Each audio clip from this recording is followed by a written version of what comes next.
Welcome back to the Insight LSAT Prep Course. This is the 6th video in our 8-part series. In the past few lessons, we talked about the logical reasoning section. Today, we turn our attention to the other main section of the test, reading comprehension, or RC for short. The reading comprehension section on the LSAT is notoriously difficult to improve at. I have some thoughts about why this is, and I have a method for breaking past the typical barriers. But I wanted to tell you at the outset that you should expect your progress with RC to be a bit slower than it is with LR. If you're patient and you put in the work though, significant gains can definitely be made. The reason why improving at the RC section is challenging is because the work in this section implicates deeply set mental habits. When people first approach the LR section, a lot of what they're seeing is relatively new, so they can come to this section with a somewhat blank slate.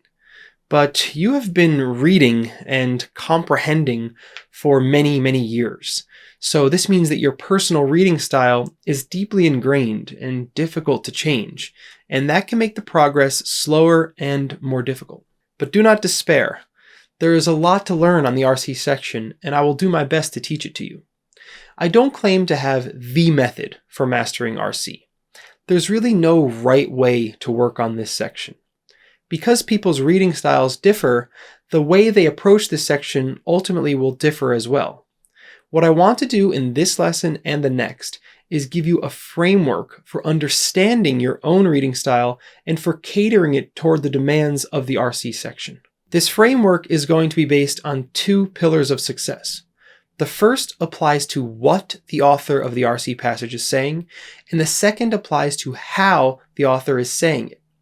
In both cases, there will be skills, tools, reading styles, and strategies to learn, and I'm going to help you to get better at all of these things. But ultimately, you're going to have to find your own sweet spot, your own personal methodology. Before we get into it, though, I want to flag at the outset a very important point, one that we will come back to again and again. If there is one general trick or secret to success at the RC section, this is it.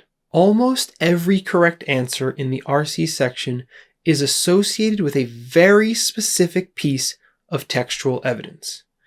Don't mistake this for the obvious point that correct answers are based on the passage. Of course, that's true.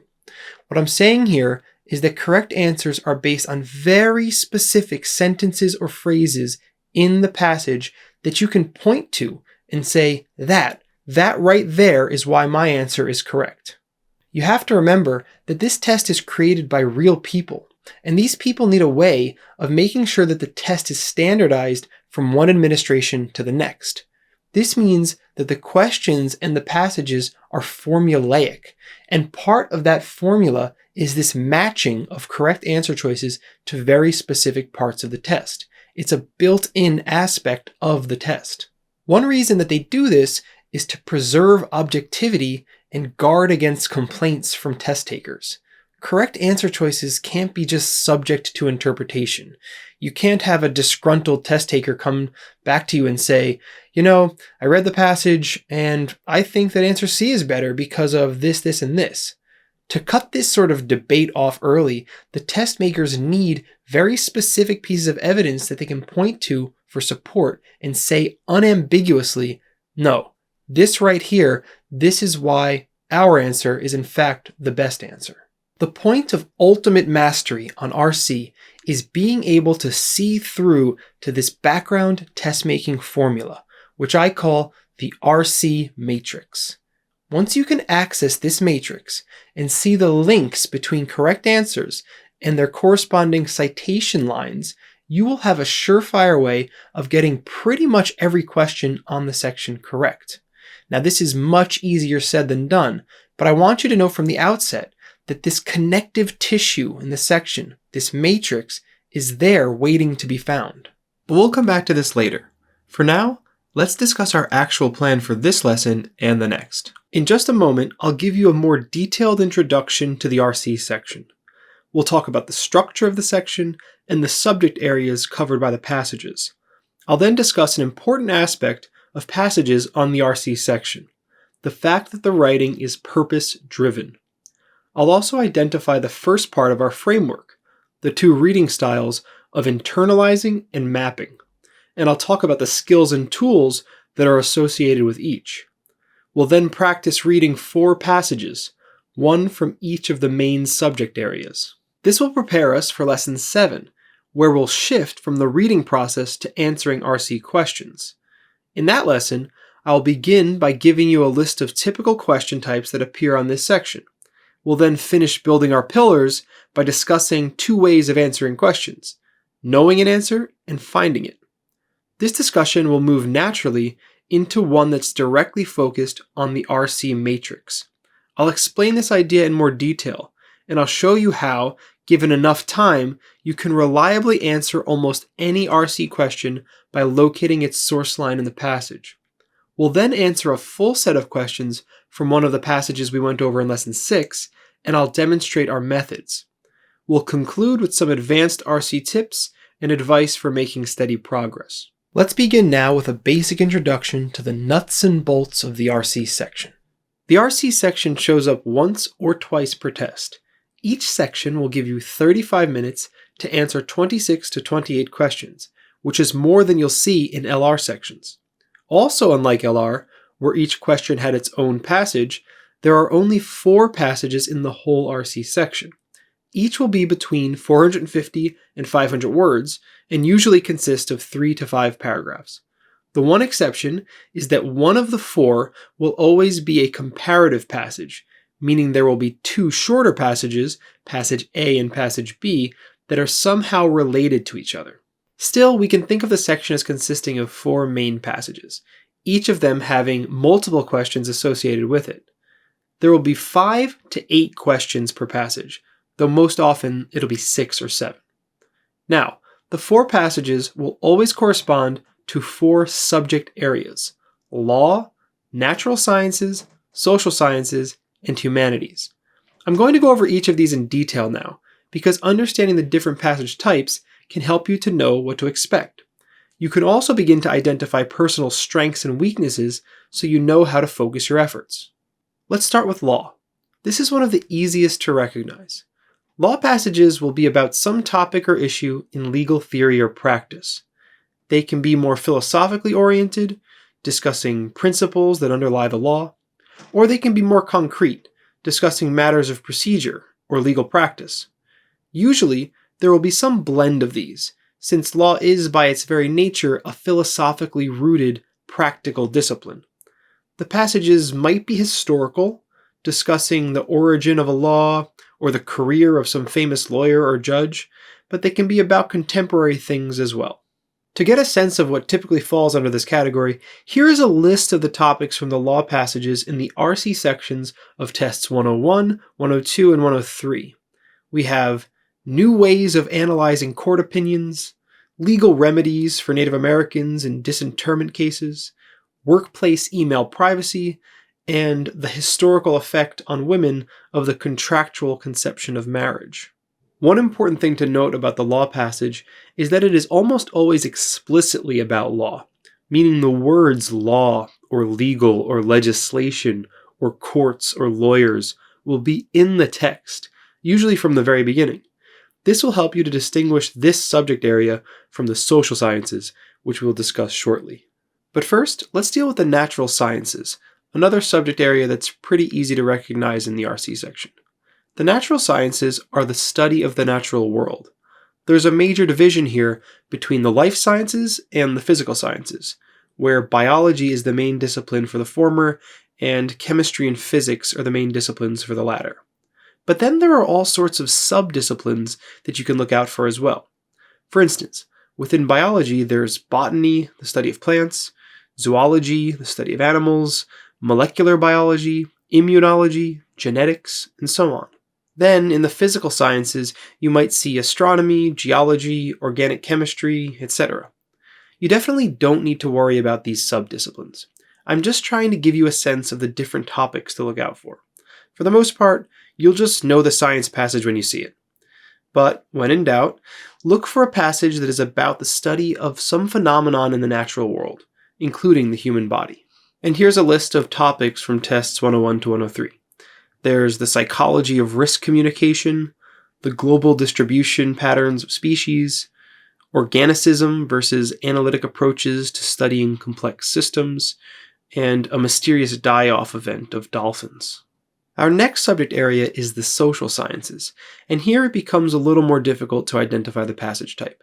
The social sciences use similar scientific methods to those found in the natural sciences, but here they are applied to social phenomena. This can be a somewhat difficult point to grasp at first, but here's a simple comparison. While earth science studies lightning and earthquakes, sociology would study protest movements and class systems. Notice how in both cases there is an object of study, something that exists that we can learn more about. Observations can be made about these objects, and theories can be devised in order to explain the observations. Of course, social phenomena are somewhat messier, less definite, but they certainly exist in some real sense, and the social sciences seek to understand them better. Here's a list of topics from tests 101 to 103 to give you a better sense. There's the effect on Korean American communities of a 1990 visit to the United States by representatives of a South Korean workers' union, the causes of Britain's abolition of slavery, intertribalism among Native Americans, and compulsory national service. Finally, we have the humanities, another somewhat challenging grouping. The humanities are more or less defined as those areas of scholarly inquiry that are distinct from the sciences. Most LSAT humanities passages seem to involve critical approaches to the arts, including music, visual art, performing arts, and language arts. You may also see philosophical topics here, in addition to history and foreign languages, but mostly it's about the arts. For example, here are the topics from 101 to 103.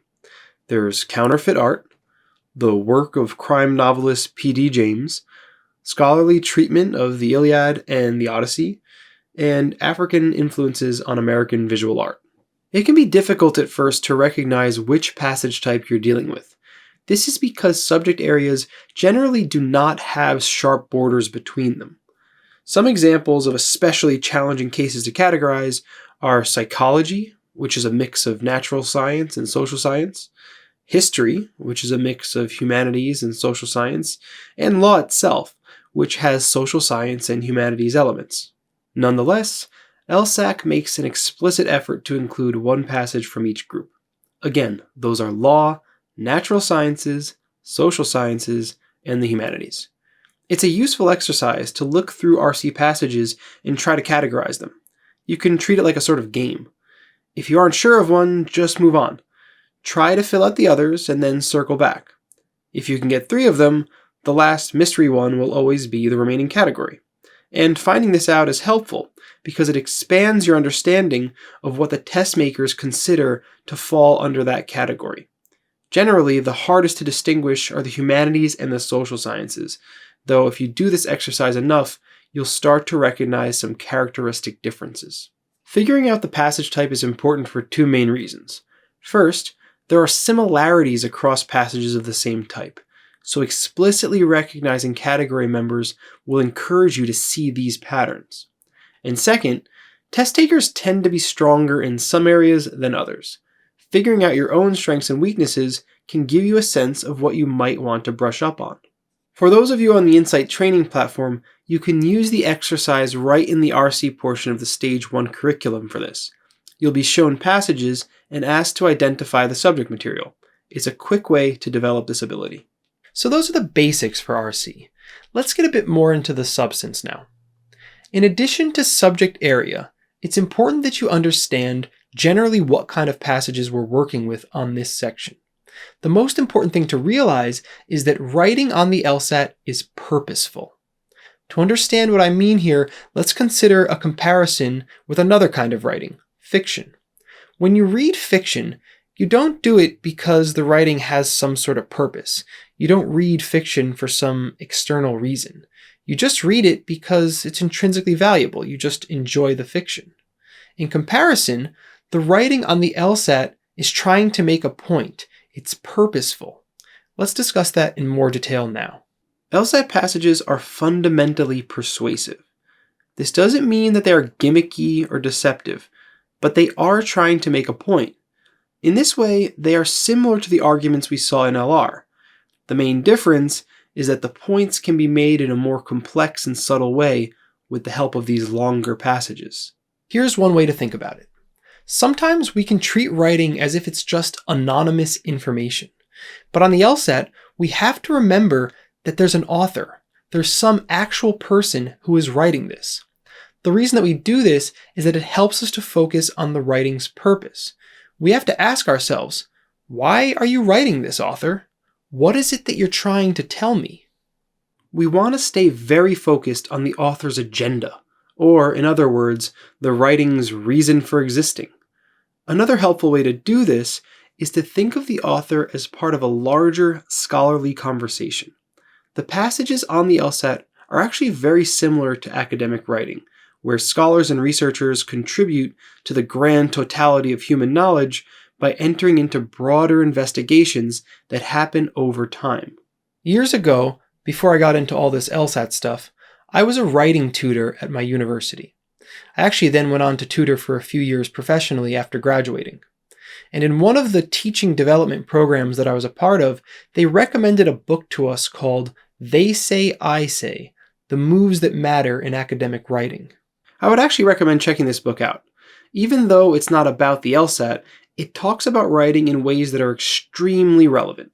Specifically, in the 2021 5th edition, I would direct you to the introduction, entering the conversation, Chapter 1, They Say, starting with what others are saying, and especially Chapter 14, What's Motivating This Writer, reading for the conversation.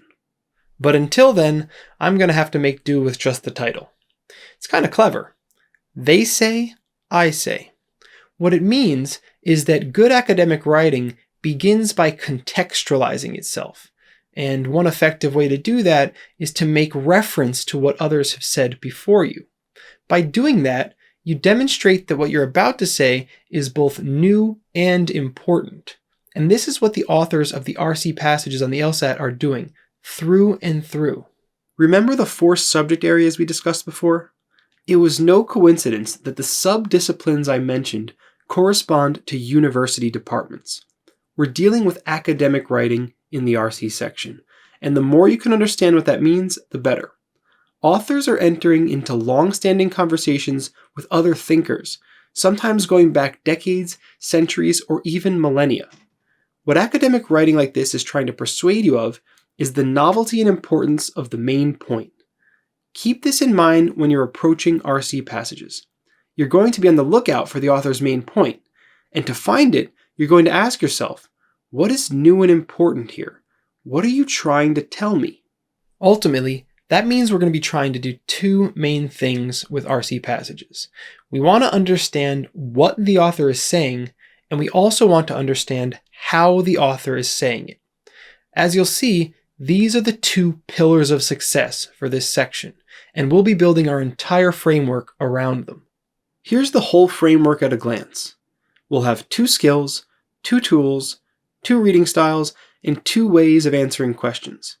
I want you to get as good as possible at all of this, but as I mentioned before, reading styles are personal, so your final style will be weighted towards some of these more than others. To address what the author is saying, we'll be fiendishly focused on finding the passage's main point. That's the skill. The tool is going to be the super skeptic's perspective, an augmented version of the tool you already know and love. The reading style is internalizing, a way of deeply understanding the passage, and the question method is knowing. To address the how portion of things, we'll be focused on the passage structure, especially paragraph structure. Understanding the purpose of paragraphs will be our skill. The tool is the magic marker, a way of labeling paragraphs so that you stay focused on their purpose or role in the overall passage. The reading style is mapping, a way of knowing where information in the passage is, even when you don't remember the details. And the question answering method is finding the answer in the passage. In today's lesson, we'll focus on the skills, the tools, and the reading styles. Next time, we'll go over the methods for answering questions. Let's start with the skill of finding the main point.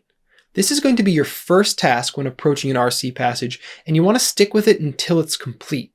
Just like in LR, the main point is going to be explicitly stated in the passage. It may not be as obvious as it is in LR because the passage is longer, but there will always be one sentence that best expresses the main point, and our job initially is to find that and highlight it. The primary tool that we'll use to find the main point is the Super Skeptic's perspective. This is the souped up version of the tool that you already know and love. With the regular Skeptic's perspective, we focus in on a certain claim in the passage and we ask ourselves, why should I believe that? We then look around for some other claim that might serve as an answer. With the souped up version, the entire rest of the passage will function as an answer to that question. The main point in an RC passage will be the overarching point. Its main characteristic is that it will be in need of defense. If the main point is obvious, there is no need to write a whole essay explaining or supporting it. So we're going to look for something that is in need of defense. Often, it's also something that needs unpacking.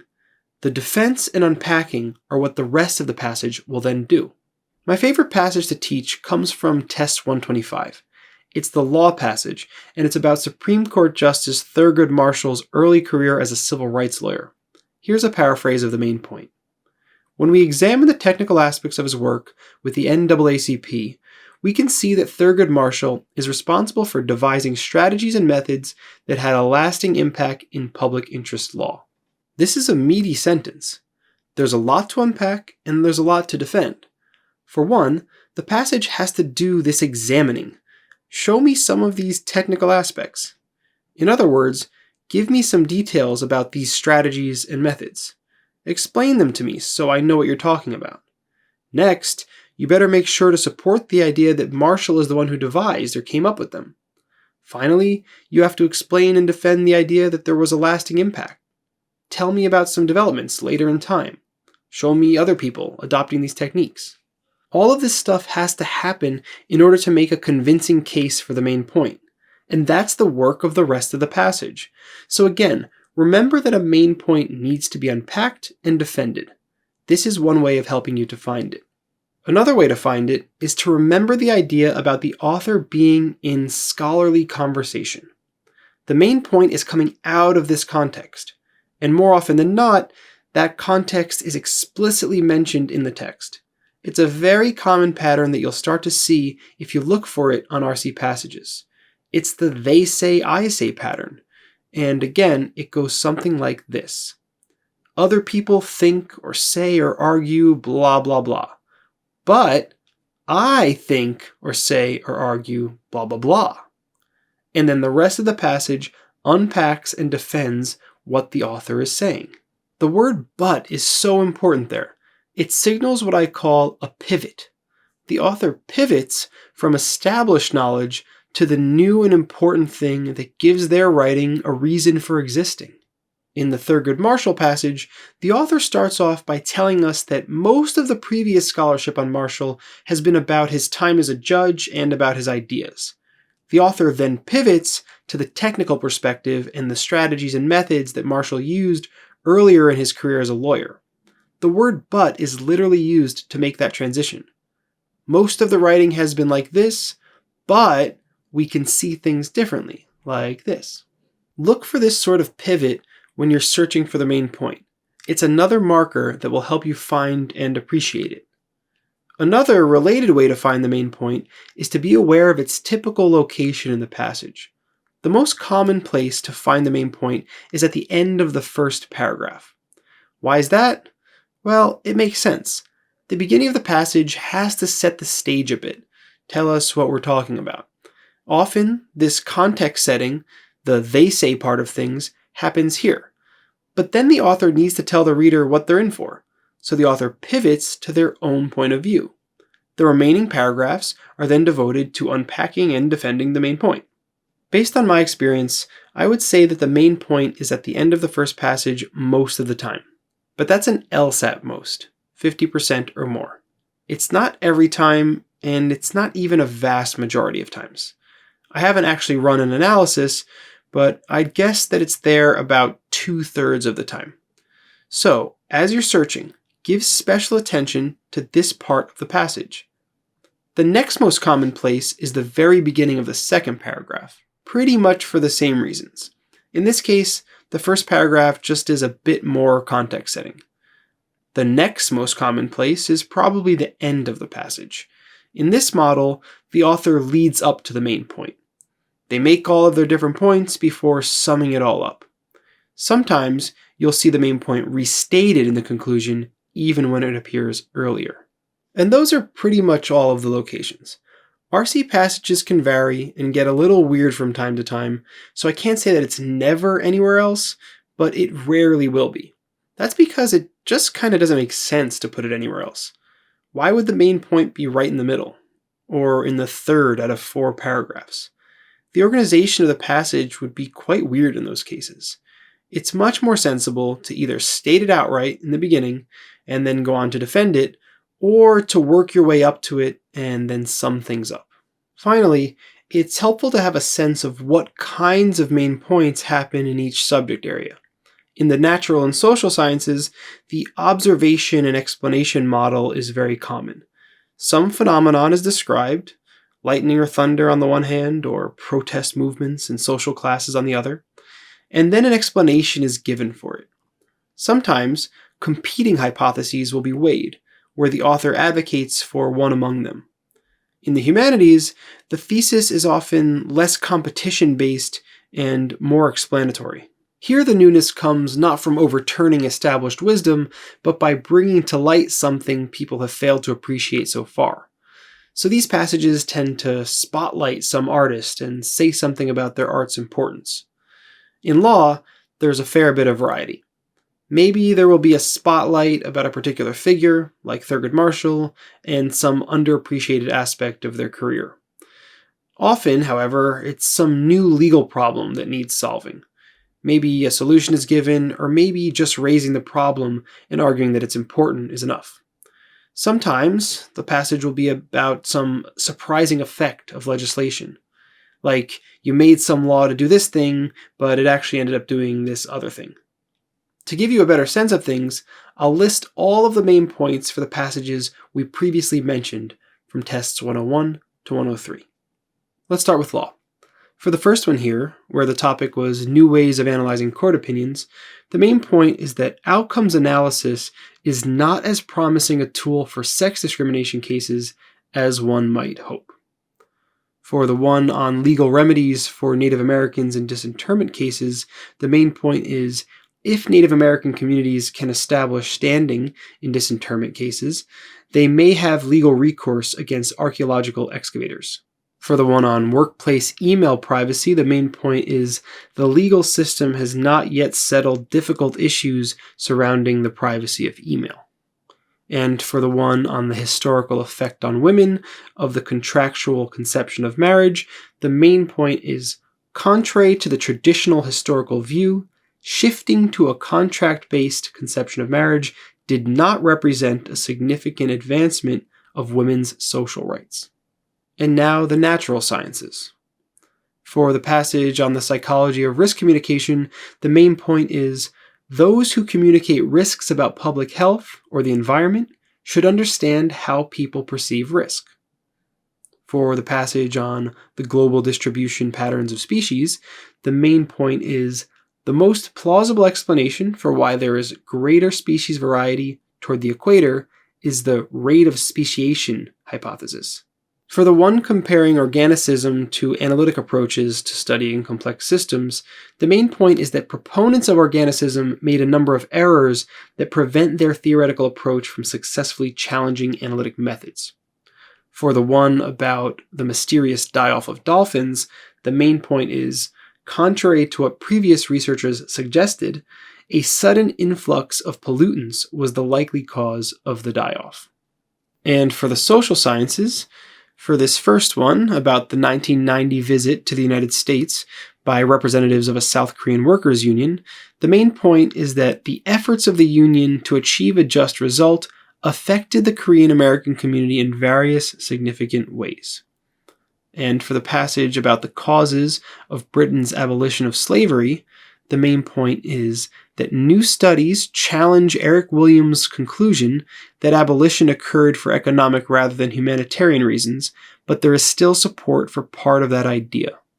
And for the one about intertribalism among Native Americans, the main point is that the pan-Indian theory that predicts the dissolutions of individual Native American tribes is unlikely to be correct. And for the passage on compulsory national service, the main point is that governments are justified in compelling citizens to perform national service when it is needed. And finally, the humanities. For the passage on counterfeit art, the main point is that the study Fake reveals the history and complexity of counterfeiting. And for the one on the work of crime novelist P.D. James, the main point is that P.D. James should reject the limits of the crime genre and write mainstream novels instead. For the passage about the scholarly treatment of the Iliad and the Odyssey, the main point is that scholars are regaining interest in the poetic elements of Homer's work after a long period of more peripheral issues. And finally, for the passage on the African influences on American visual art, the main point is that much of what we know about the cultural origins of African American art comes from the scholarly work of James Porter. Hopefully you can see that each one of these is general enough that it needs unpacking, and contentious enough that it needs defense. They also often come as statements made against the backdrop of some received wisdom, or in the context of some existing conversation. But exactly the way this all plays out differs from discipline to discipline, and here we can see another benefit of knowing the subject area of the passages. You can start to get a feel for discipline-specific tendencies with respect to what sorts of main points tend to occur. So far, we've begun building our first pillar, understanding what the author is saying. Our skill was finding the main point, and our primary tool was the super skeptic's perspective. I also gave you some additional tips for helping you to find the main point. When you first begin reading an RC passage, you read actively with your task in mind. You are hunting for the main point. So you start off expecting a little bit of context, and then you're looking for the author's pivot. You're searching for that new and important statement. You keep reading. You get to the end of the first paragraph. You were expecting to find the main point. Is it there? Look again. No? Okay, stay vigilant as you continue to read. Where is the main point? By approaching the passage this way, you stay very, very active, and this is good for your comprehension. This task of finding the main point corresponds to a reading style of internalizing. By understanding and appreciating the main point, and also understanding how the rest of the passage relates to that point, you begin to internalize the author's argument. And as you'll see in the next lesson, this prepares you for answering questions without having to go back to the passage. But for now, let's start building our other pillar, the how portion of things. Assuming that we know the main point, we know what the author is trying to tell us, how do they go about doing that?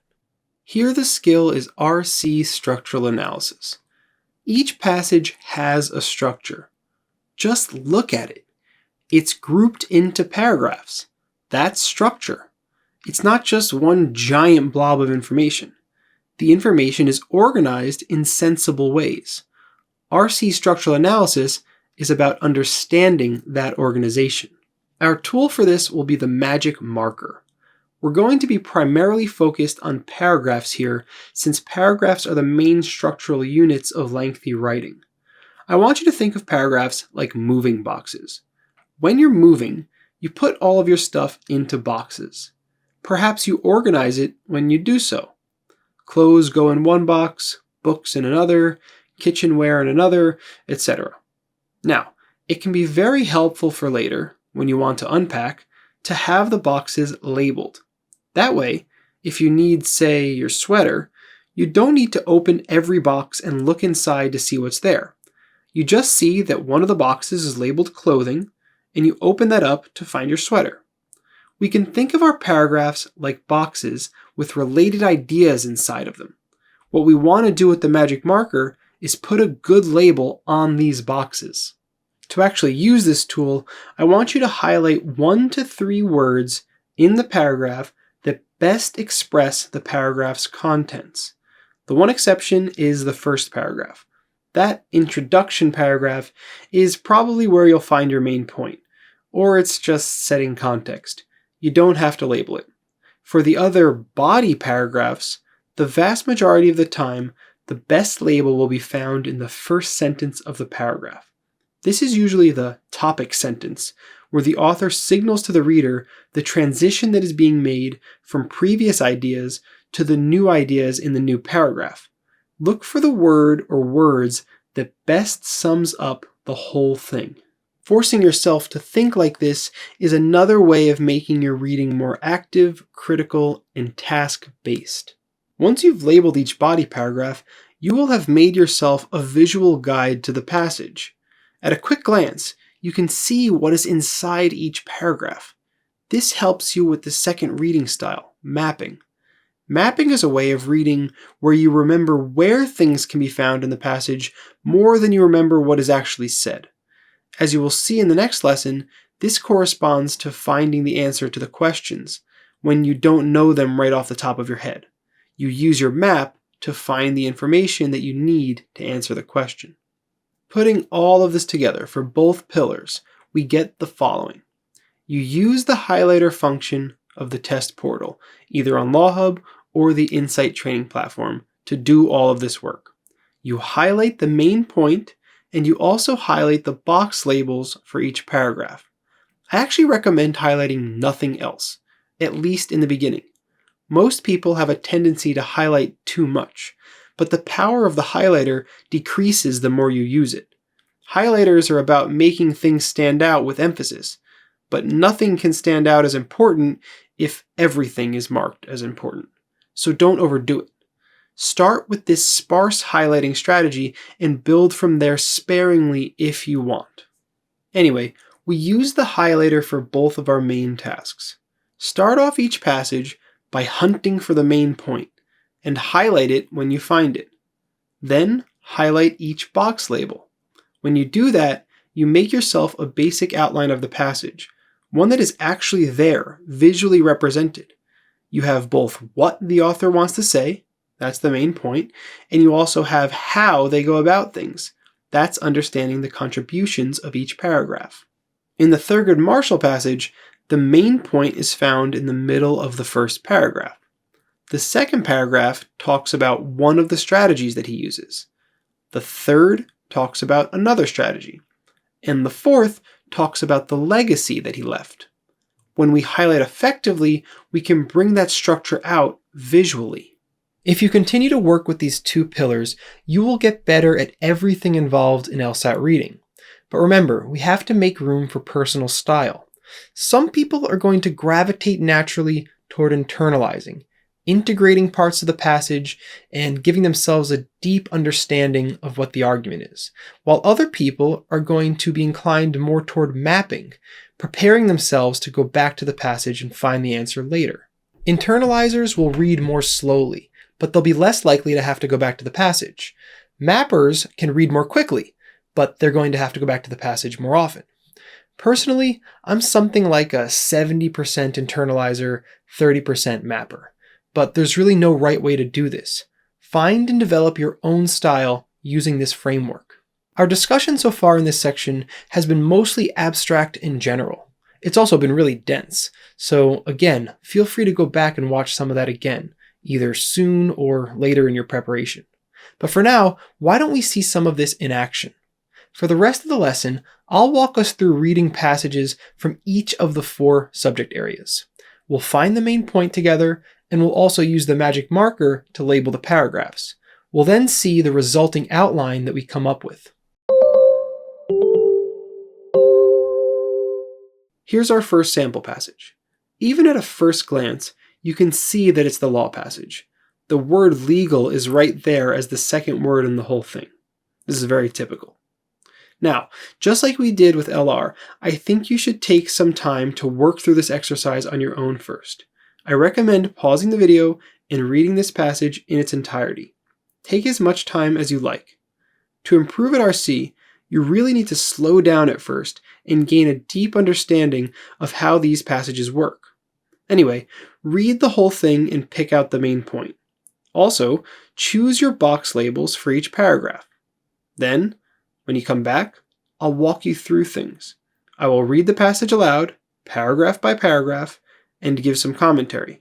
I'll tell you what I would have highlighted as the main point and also as the box labels. And then we'll move on to the next passage and do it again. Okay, pause your video now if you want to work through this one alone. I'll give you a moment to do that. And we're back. I'll begin reading now, hunting for the main point. Within legal scholarship and practice, a tension persists between the practical pursuit of efficiency and the commitment to justice espoused by modern democracies. Proponents of a more streamlined judicial process argue that the complexities and delays currently plaguing the legal system serve to deny justice, both to victims seeking closure and to society's yearning for safety and order. Okay, so these are proponents of this position, probably not the author speaking. They advocate for measures that would expedite trials and decisions, suggesting that such an approach would enhance the overall efficacy and responsiveness of the justice system. But, okay, right, so somebody else is speaking, another perspective is given, and now we have a pivot. But, as expressed in English jurist William Blackstone's maxim that it's better to let 10 guilty people walk free than to convict one innocent person, the integrity and fairness of the justice system are best upheld by ensuring thorough and deliberate judicial processes despite the demands these processes place on time and resources. Okay, I'm going to highlight that. It's a bit of a mouthful, but it came after the pivot, and it sounds like the author expressing this. So I'll highlight this. It really seems like the main point. Let's just finish the paragraph. This position, the one that we just stated, the main point, this position reflects the ethical imperative facing legal institutions today to prioritize the meticulous examination of evidence and the rights of the accused over the expediency of legal outcomes. Okay, I feel pretty good about our main point here. There's some context setting, there's a pivot, and then the author comes right out with what they think, and then we get a little more commentary on it, this position, blah, blah, blah, blah. Let's take a look at the next paragraph. The significance of this commitment, okay, what commitment? It was the main point, right? It's the significance of preferring to let guilty people walk than to convict innocent people. That is the preference for integrity and fairness over expediency, right? So the significance of this commitment is heightened by the irreversible consequences of certain judicial decisions, such as capital punishment or extended imprisonment. Okay, so I'm really focused on the first sentence of each paragraph when I see it. I'm really looking there for a topic sentence, something that tells me what the rest of the paragraph is going to be about. Here, I'm going to highlight irreversible consequences, because that seems to be what we're about to hear about. We have some examples given, capital punishment, extended imprisonment, and if there are irreversible consequences for certain judicial decisions, well, it's really important to get it right. We don't want to move too quickly. So this makes a lot of sense. We can always revise this if we're wrong, but I'm going to highlight irreversible consequences. Let's move on. Opponents of the efficiency first approach, right, that's us, that's our side. Opponents of the efficiency first approach point to the catastrophic, think about connotation, that's a really strong word, point to catastrophic impact of wrongful convictions, which extend beyond the individual to affect families and erode public confidence in legal proceedings. They argue that extensive review processes, including the right to appeal and access to a fair trial, act as vital safeguards against such injustices. This perspective is bolstered by a wealth of exoneration cases and research into the profound emotional, social, and economic tolls of judicial mistakes. Right, so when you get it wrong, it really, really matters, and so it's important not to get it wrong. I think that irreversible consequences captures that idea, serves as a good box label. Let's move on. The priority of justice over efficiency, right? That's the author's main point. That's what the author's interested in. The priority of justice over efficiency also dovetails with a broader historical and philosophical discourse on the value of personal rights and liberties in democratic societies. Okay, so again, really focused on that first sentence in the paragraph. And here I'm going to highlight discourse.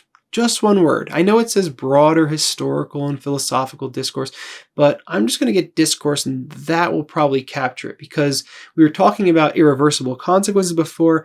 Now we're going in a different direction. We're not talking about those consequences anymore. Now we're talking about ideas, historical and philosophical discourse on the value of personal rights and liberties in democratic societies. So the priority of justice over efficiency is going to be in line with that broader tradition of thought. Let's see if that's how the paragraph proceeds. Dedication to detailed judicial processes, right, that's us again, embodies a deeper societal value. The unwavering respect for personal rights and liberties, as manifested in legal norms that advocate for the presumption of innocence and the requirement for guilt to be established beyond a reasonable doubt. This alignment with democratic principles underscores the notion that justice, not speed, is the cornerstone upon which the legitimacy of any legal system is built. It highlights how the procedural safeguards inherent in the justice system serve not only as protections for the individual, but also as the very mechanisms that sustain public trust and the moral authority of the law. Right, this isn't irreversible consequences anymore. Now we're on to the sort of theoretical underpinnings of democratic societies. I think that the discourse that it dovetails with is going to be a fine box label here. Let's keep moving. The debate over efficiency and justice within the legal domain reflects a fundamental tension among the priorities of democratic societies. But while the desire for efficiency in judicial processes is understandable, it must never eclipse the overarching commitment to justice that defines the ethos of legal institutions. Okay, so we're really summing things up here. Let me just finish the paragraph, and then I'll circle back to the first sentence and see if I can find my box label. Balancing these objectives requires not only institutional reforms, but also a collective recommitment to the principles of justice, fairness, and respect for human rights. Okay, I think I'm going to just go with overarching commitment here, because that really captures, this is mostly a paragraph that is summing things up, but that right there captures this idea that the commitment to justice is the most important overarching thing, right? It's more important than efficiency, and that's the author's whole point. They're really mostly just restating it here. Okay, so here's what we end up with for our outline. We have our main point. The integrity and fairness of the justice system are best upheld by ensuring thorough and deliberate judicial processes, despite the demands these processes place on time and resources. And to unpack and defend this, the author first talks about the dangerous consequences of being too hasty in legal proceedings, and then connects the priority of justice over efficiency to some broader tradition of ideas. The last paragraph then just sums things up and restates the conclusion. Let's read another one. Okay, as before, pause the video and read this one on your own. Find the main point first, and then highlight your box labels. All right, here we go. Permaculture, a sustainable approach to agriculture, places significant emphasis on the science of soil management to reduce reliance on pesticides and synthetic fertilizers. By understanding and harnessing the natural processes that enrich the soil and promote plant health, permaculture aims to maintain soil fertility naturally and create agricultural systems that are both productive and sustainable. This is achieved through several key techniques that contribute to a healthier soil ecosystem capable of supporting robust plant growth without harming the environment or endangering community health. Okay, So I don't see a pivot here. We get some context setting mostly as a matter of just telling us the topic that we're talking about, permaculture and the science of soil management. I'm going to highlight the last sentence.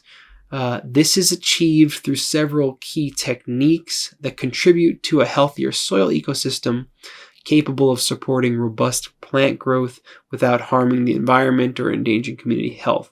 And the main reason I'm going to do that is that this idea here of several key techniques really needs unpacking. I'm expecting to hear what those techniques are, and that can be the work of the rest of the passage. And I also want to see how these techniques contribute to a healthier soil ecosystem, etc., etc. So that's what really feels like it's in need of defense and unpacking. We can always revise if we're incorrect, but I think we'll start with that. Let's move on to the first body paragraph. Composting is fundamental in permaculture for recycling organic waste into nutrient-rich soil amendments. Okay, so this helps me to confirm what I thought the main point was, because we're coming right out with it in the first body paragraph and getting one of these key techniques. It's composting. So I'm going to highlight composting straight away. That's what this paragraph has to be about with a topic sentence like that.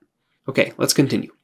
By breaking down organic matter through aerobic decomposition, composting generates humus, a stable form of organic matter that improves soil structure, water retention, and nutrient storage capacity. The microbial activity in compost also plays a critical role in nutrient cycling, helping to convert nutrients into forms that plants can readily absorb. This process minimizes the need for synthetic fertilizers, which often provide nutrients in more soluble forms that can leach away and pollute waterways. Okay, right, so we have an explanation of composting, like how it works, what it does, and then at the end there we have some ideas about how it can contribute to a healthier soil ecosystem. We also have a tie-in to not harming the environment or endangering community health. I think we're on track.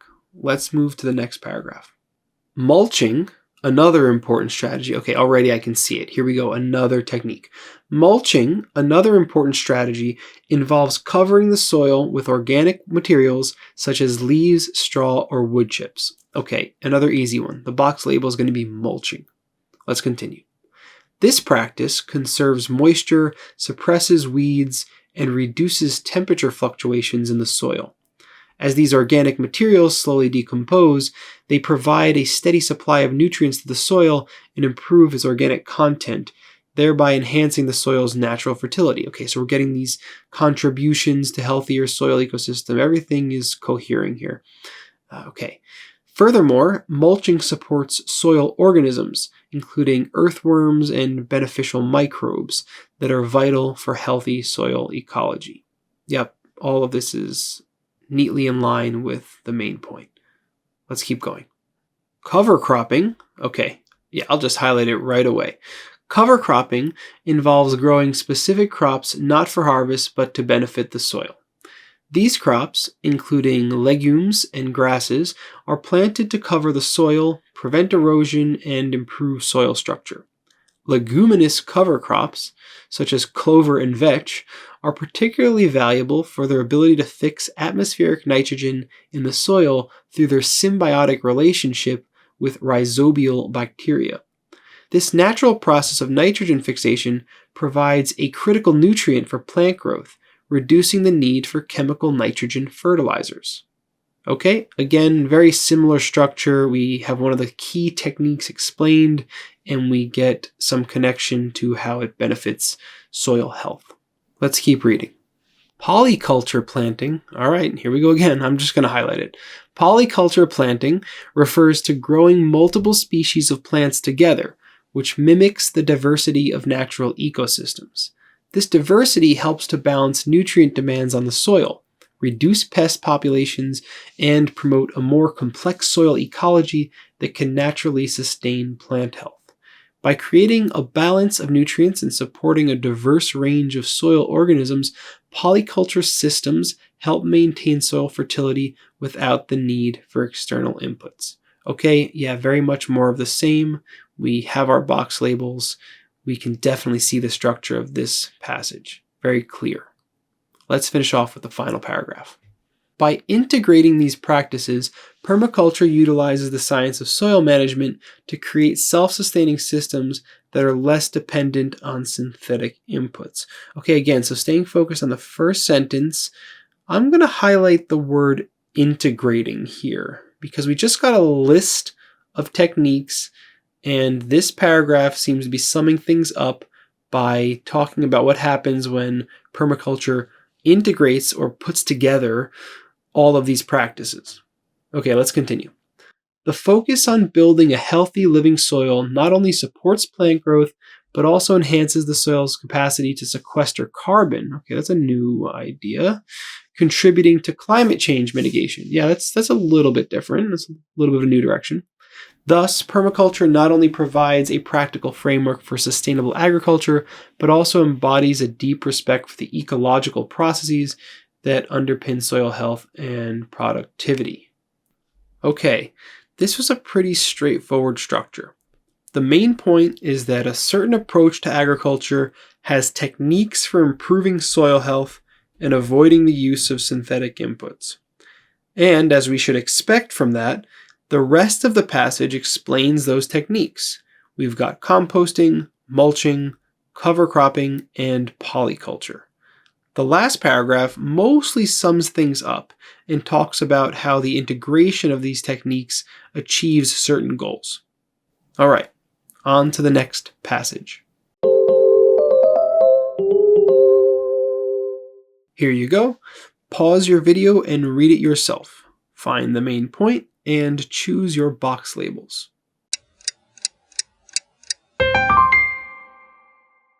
Okay, let's read it together. In the digital age, social media platforms have become ubiquitous, shaping how individuals interact, share information, and perceive themselves in the world around them. While these platforms have undoubtedly fostered connections and democratized information, they also pose significant risks, particularly to adolescents whose mental health can be adversely affected by prolonged and unregulated use. Okay, pretty simple, straightforward introduction paragraph here. We get some basic context setting in the first sentence. It's just telling us what the topic is that we're talking about, social media platforms. And then we get a sort of pivot in that second and final sentence. We get the word while, which sets up a pivot, right? While this happens, this other thing also happens, right? It's a sort of pivoting word. So we pivot from the idea that these platforms have fostered connections and democratized information, some good things about social media.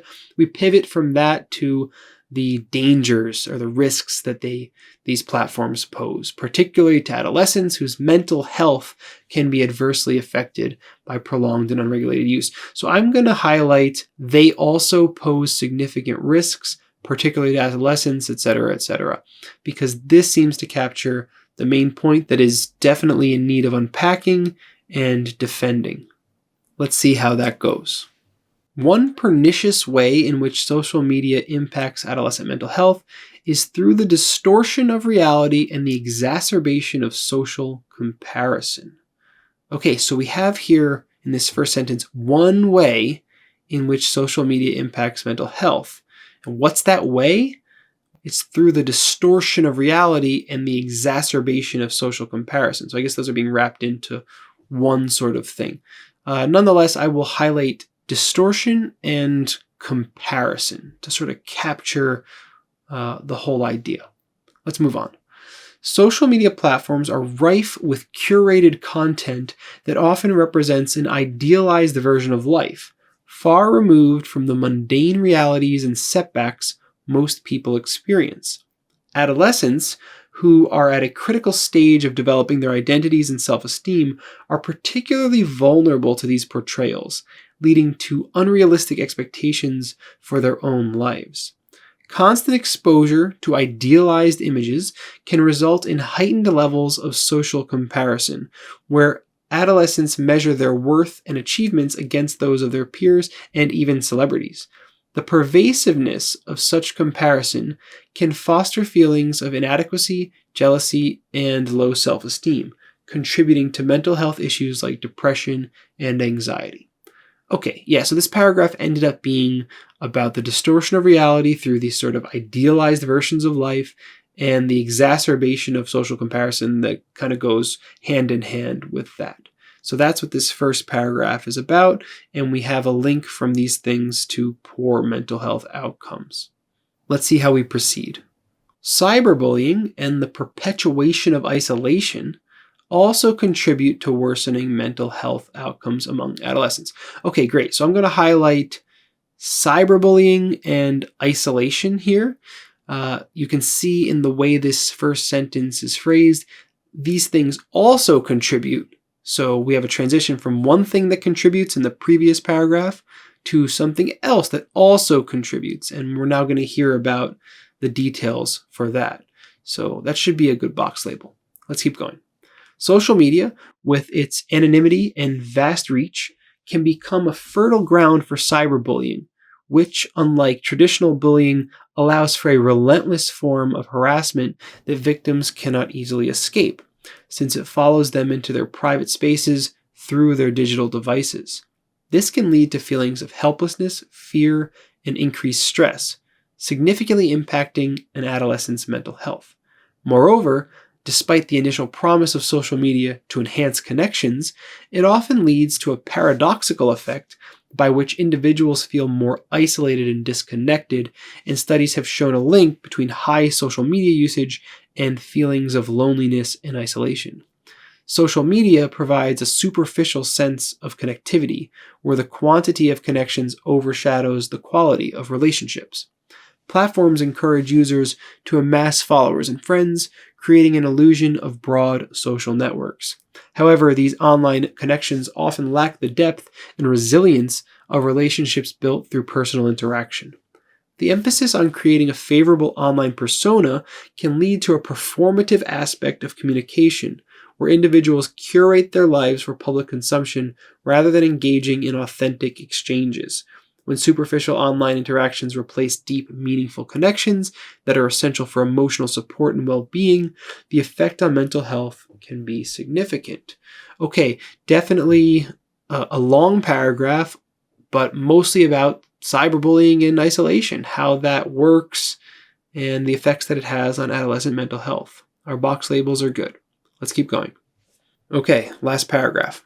The impact of social media on adolescent mental health is multifaceted, influencing young people's sense of self-worth, perpetuating unhealthy comparisons, facilitating cyberbullying, and fostering feelings of isolation. Okay, so that's really just summing up what we just heard in the previous body paragraphs.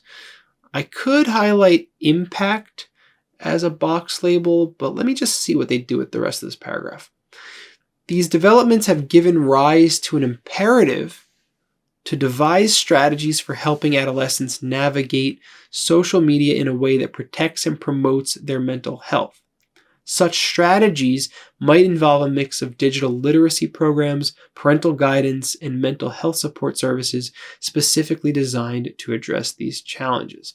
Okay, so this paragraph actually goes on to move in a different direction.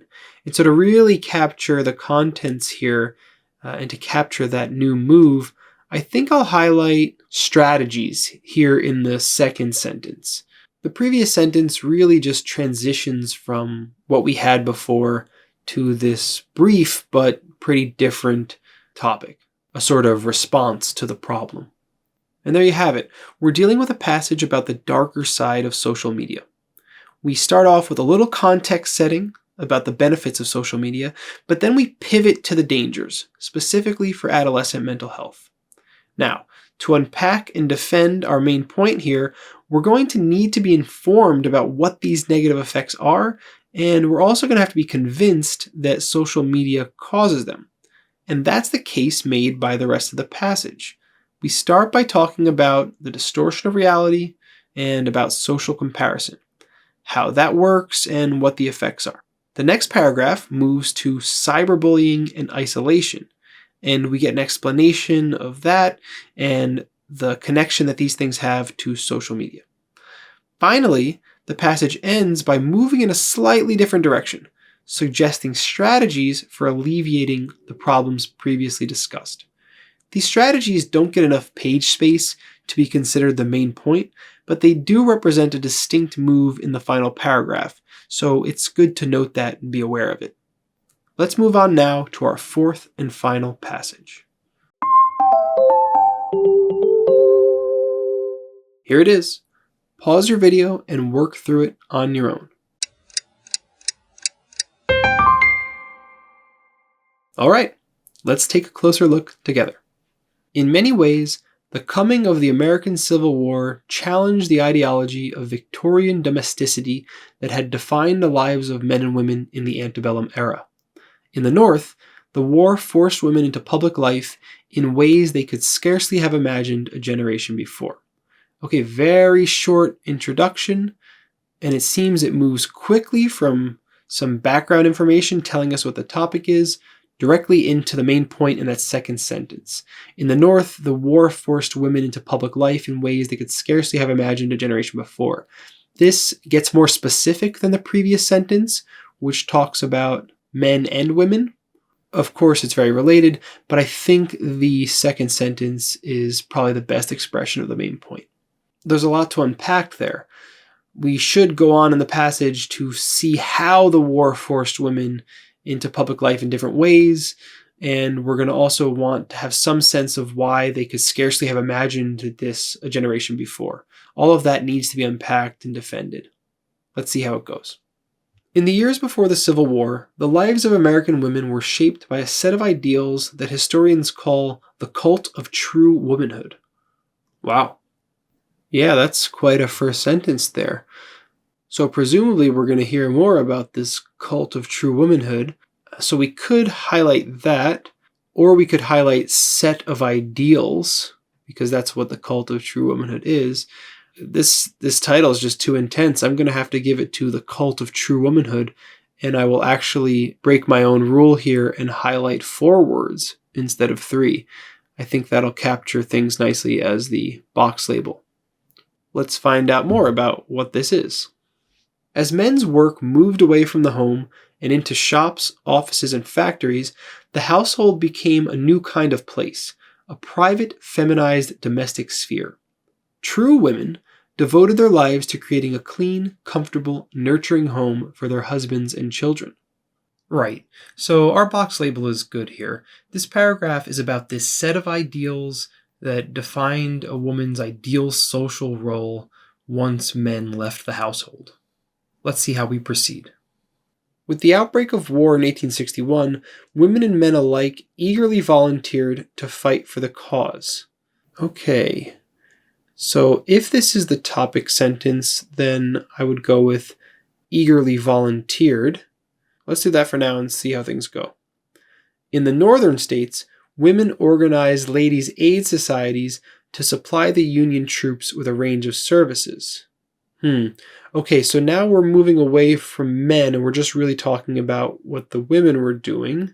And remember, this is a passage about the women, so I'm not so sure that our box label is great here.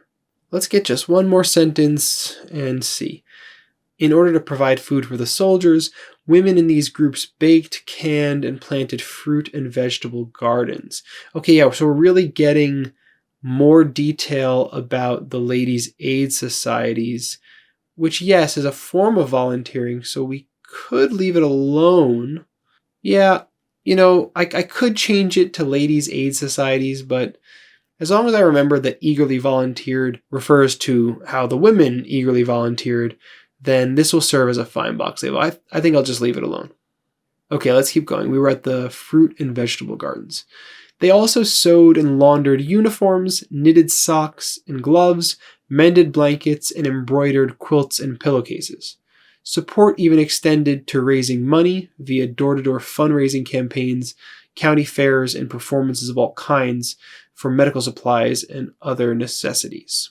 Okay, yeah, this was about ladies' aid societies, which is the way in which women eagerly volunteered to fight for the cause. Let's keep going. but many women wanted to take a more active role in the war effort. Okay, here I feel a little more confident. More active role, especially when placed against our previous box label, eagerly volunteered, will nicely summarize what's almost certainly going to happen in this paragraph. Let's see how it goes. What is this more active role? Inspired by the work of Florence Nightingale and her fellow nurses in the Crimean War, they tried to find a way to work on the front lines, caring for sick and injured soldiers and keeping the rest of the Union troops healthy and safe. Okay, yeah, definitely. This is a more active role than the Ladies' Aid Societies. In June 1861, they succeeded. The federal government agreed to create the United States Sanitary Commission, a preventive hygienic and sanitary service for the benefit of the Army. The Sanitary Commission's primary objective was to combat preventable diseases and infections by improving conditions, particularly around personal hygiene and the handling of food, in Army camps and hospitals. It also worked to provide relief to sick and wounded soldiers. By war's end, the Sanitary Commission had provided almost $15 million in supplies, the vast majority of which had been collected by women, to the Union Army. Army nurses traveled from hospital to hospital, providing humane and efficient care for wounded, sick, and dying soldiers. They also acted as housekeepers and surrogate mothers for the soldiers under their care. Okay, so this paragraph is all about this United States Sanitary Commission, which is the way in which women took a more active role in the war effort. Let's see how this passage finishes up. During the Civil War, women especially faced a host of new duties and responsibilities. Okay, so if we stick to the first sentence, I'm either going to go with especially or new duties. But as we've seen before, these final paragraphs can be a little weird, so you have to be careful about how to label them. Let's go on and just see what we see here. For the most part, these new roles applied the existing ideals of Victorian domesticity to new contexts. Still, these wartime contributions did help expand many women's ideas about what their proper place should be. Okay, so I'm going to be a little creative with my box labeling here, and I'm going to grab applied and also expand, because that really captures the moves that are being made in this paragraph. The author is talking about how we should understand the women's efforts and the newness of the roles they occupied during the Civil War. And the author is saying that for the most part, the new roles applied the existing ideals, but they also help to expand many women's ideas about what their proper place should be. So that's sort of two things going on there. We want to capture both of them so that we understand the relationships being described. I feel okay about that. Okay, so what are we left with? Again, there's no pivot here. The author just gives a little context before coming right out with the main point. The first paragraph then describes the cult of true womanhood, a set of ideals that shaped women's lives in the antebellum period. We then get a paragraph about a certain sort of volunteering that women engaged in during the Civil War. But the next paragraph takes things in a new direction by describing a more active involvement. This is the expansion of imagination that is gestured toward in the main point. The last paragraph mostly sums things up. Some of the women's contributions fit with the cult of true womanhood, but their involvement in the war effort also expanded women's views about their proper place in society. Okay, in our next lesson, we'll revisit this passage and answer some questions about it. For now, I'd like to wrap things up with a summary of what we went over today. I began with a word of warning. Progress is almost always slower with RC than it is with LR. This doesn't mean that progress doesn't happen. It just takes time and effort. There are no shortcuts when it comes to RC. You have to change the way you approach text. If you come across any test prep books or courses out there that claim to have a surefire way to get better at RC quickly, dump them immediately. I wish that there were a quick path forward, but I just don't believe that. Practice is the key here. I also acknowledged that reading styles differ, so instead of a master strategy, I gave you a framework. This had two pillars of success. One focused on what the author is saying, and the other focused on how the author is saying it. You can get better at both pillars, but you will probably find that you naturally gravitate toward one or the other. That's okay. Try to improve at your weaker part too, but these pillars are ultimately something of a trade-off, so it's okay to lean one way or another. Next, I gave an overview of the section itself, and we spent some time talking about the subject areas. Invest a little time in understanding these better. Do a little research on these broad disciplinary categories and the disciplines that make them up. Can you understand the difference between sociology and anthropology? How about psychology and neuroscience? Political science and political philosophy?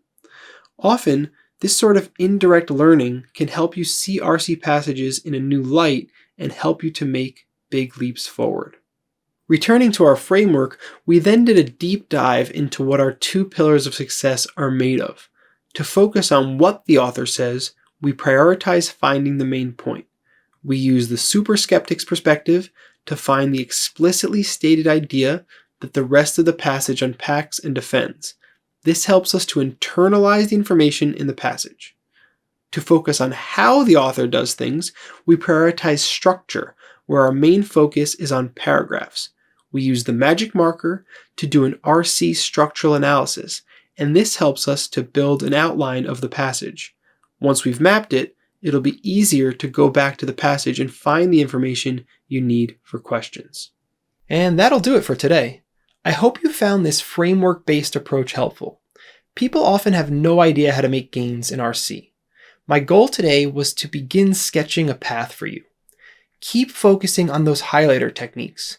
They'll bend your thoughts and your reading style in the right direction, keeping you active and critical and focused on the aspects of the passage that matter most for answering questions. We talked a lot about reading today. By reading effectively, you prepare yourself to answer the questions. In our next lesson, Lesson 7, we'll talk about how to take advantage of that preparation and get some points. I'll see you there.